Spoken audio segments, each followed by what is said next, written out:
j'ai encore le vertige. Le souffle littéralement coupé, la gorge nouée, les mains moites, après avoir refermé la toute dernière page. Ouais, je comprends.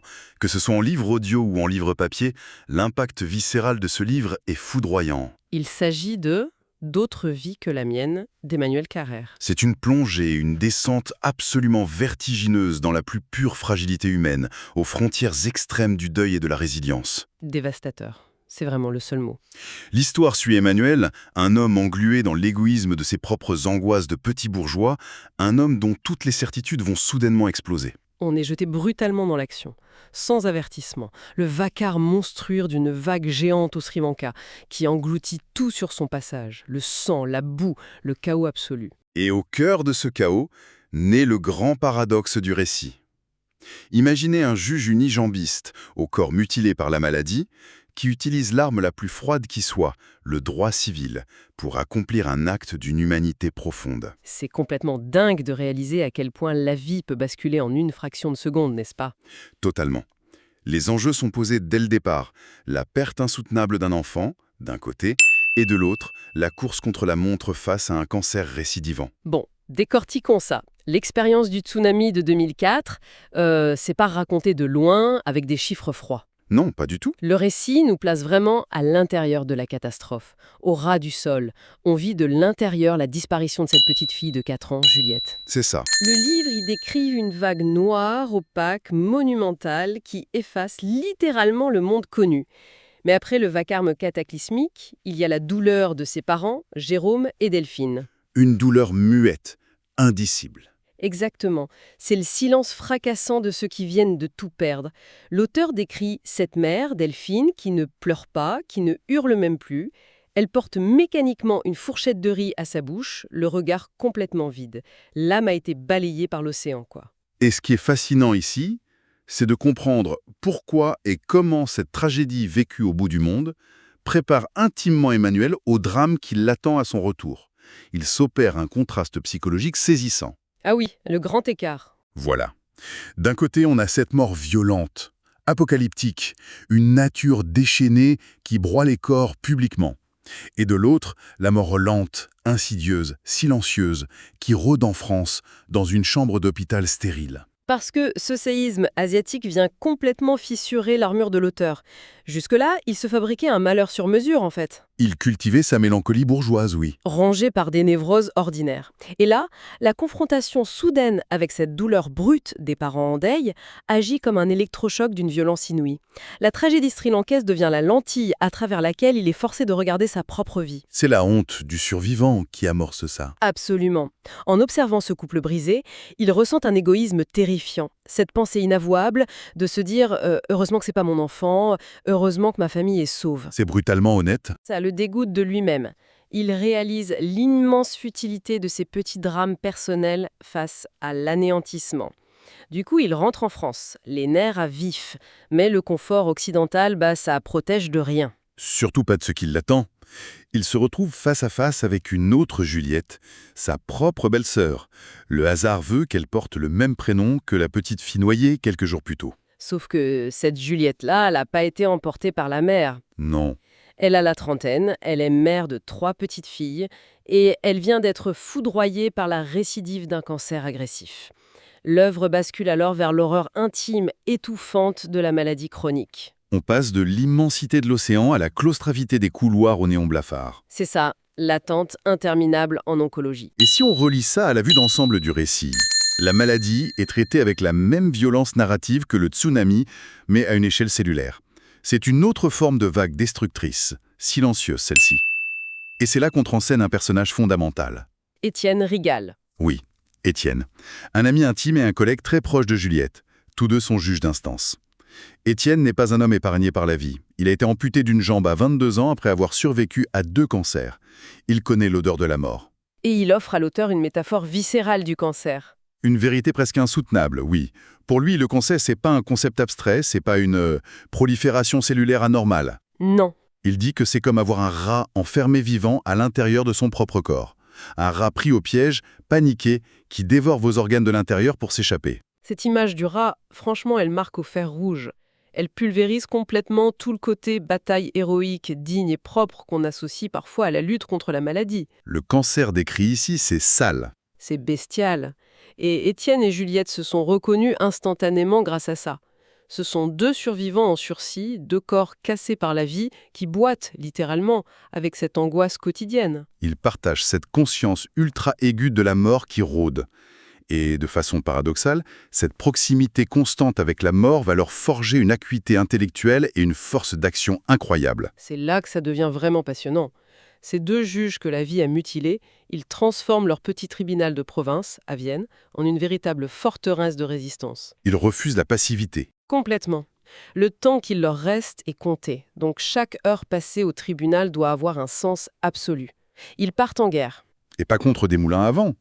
Non, leur adversaire, ce sont les puissantes sociétés de crédit à la consommation. Des géants financiers aveugles qui finissent par écraser méthodiquement des familles pauvres en les poussant dans le précipice du surendettement. C'est décrit comme un autre tsunami en fait. Un tsunami économique et social. Un tsunami silencieux, ouais, sous le poids des agios, des lettres de relance. Il faut d'ailleurs prendre un instant pour clarifier cette mécanique du crédit revolving ou crédit renouvelable telle qu'elle est exposée. Une personne emprunte une petite somme pour une urgence, genre réparer sa voiture, mais les taux d'intérêt sont tellement élevés que les faibles mensualités couvrent à peine les intérêts. Le capital diminue jamais. Exactement. Et à chaque incident de paiement, des agios s'ajoutent. Un emprunt minime se transforme très vite en une montagne de dettes impossible à rembourser. C'est cette spirale que les juges observent tous les jours. Du coup, la question qui se pose, c'est comment deux simples juges de province réussissent l'impossible face à des colosses qui ont des armées d'avocats. Cela soulève le cœur de leur stratégie. La beauté de leur combat, c'est qu'ils n'utilisent pas de grandes tribunes politiques. Ils se battent avec l'arsenal le plus sec qui soit, le droit de la consommation. Ils dissèquent chaque contrat à la loupe. Ils traquent la faille minuscule. Ça peut être une police de caractère trop petite, une offre préalable sans signature ou un taux mal calculé. Et bam, dès qu'ils trouvent ce vice de forme, ils prononcent la déchéance du droit aux intérêts de la société de crédit. Ça soulève une réflexion philosophique majeure sur la nature même de la justice. Leur action vient détruire un mythe très tenace, celui de la neutralité absolue et mécanique du droit. Le juge impartial, les yeux bandés. Voilà. On imagine souvent le juge comme un technicien, distant, censé appliquer la loi brutalement. Dans ces affaires de crédit, l'institution attendait juste qu'il délivre machinalement des ordonnances de payer pour valider la chaîne de l'endettement. Et ça dérangeait l'ordre établi, en fait, de voir un juge sortir de sa posture passive? Mais oui, Juliette et Étienne démontrent que le droit est une matière profondément vivante, plastique. C'est une arme redoutable si elle est maniée avec audace. Derrière les textes de loi, il y a des choix de société. Et le juge détient un pouvoir immense, celui de l'interprétation. En refusant d'être de simples rouages d'une machine qui broie les plus démunis, il pose un acte politique. Il s'attaque au système avec ses propres règles. Leurs décisions sont fondées en droit, inattaquables sur la forme, ce qui rend les créanciers complètement fous. Certaines sociétés tentaient même de contourner le tribunal de Vienne pour aller voir des jugements regardants. Ça montre bien l'impact de leur travail. Mais au-delà de la mécanique juridique, c'est une métaphore de la résilience humaine. Puisqu'ils ne peuvent pas éradiquer le rat dont parlait Étienne, ils transposent cette volonté de soin à une autre échelle. Ils soignent le corps social, ouais. Ils s'acharnent à réparer les vies brisées des autres, puisqu'ils sont impuissants à sauver la leur. Chaque dossier, c'est une histoire singulière, un individu écrasé par la honte. En leur redonnant de la dignité, Étienne et Juliette affirment leur propre existence. C'est leur rempart contre le désespoir. La création d'une jurisprudence de l'humanité, avant que le rideau ne tombe. Et pour comprendre l'ampleur de cette trace, faut préciser ce que c'est une jurisprudence.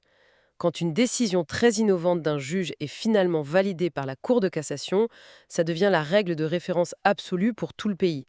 Leur décision, rédigée dans la douleur, forçait tout le système national à modifier sa façon d'évaluer les contrats. C'est une victoire monumentale. Mais il y a cette dualité vertigineuse. Pendant qu'ils bataillent dans les prétoires, la maladie de Juliette gagne inexorablement du terrain. Le contraste devient insoutenable au fil des pages. D'un côté, les victoires intellectuelles s'accumulent. De l'autre, à l'hôpital, les défaites physiques s'enchaînent avec une cruauté implacable. Les traitements ne font plus effet. Le corps lâche prise. Le récit nous ramène alors vers la sphère la plus intime. Les immenses combats sociaux cèdent la place à la réalité crue de la fin de vie. Le retour à la maison, le souffle court. L'agonie qui s'annonce. Et c'est là qu'intervient le rôle de Patrice, le mari de Juliette. Face à la fin inéluctable, comment un compagnon trouve-t-il la force de faire ses adieux? Patrice est un homme discret, d'apparence ordinaire. Mais c'est lui qui hérite de la tâche la plus insurmontable. Organiser la fin, soutenir ce corps qui s'éteint, et préparer 3 petites filles à l'absence définitive de leur mère. Son parcours, c'est peut-être la transformation silencieuse la plus poignante du livre. Il incarne une solidité absolue. Contrairement au narrateur du début, Patrice ne s'échappe pas dans les abstractions. Il reste ancré dans la réalité matérielle prosaïque de la maladie. Il gère la logistique, il tempère l'angoisse des enfants. Il maintient un cadre pendant que tout s'écroule. La charge mentale de cet homme est décrite avec une justesse incroyable. L'ironie la plus cruelle, c'est que la déchéance totale de Juliette survient au moment même où la bataille judiciaire atteint son apogée.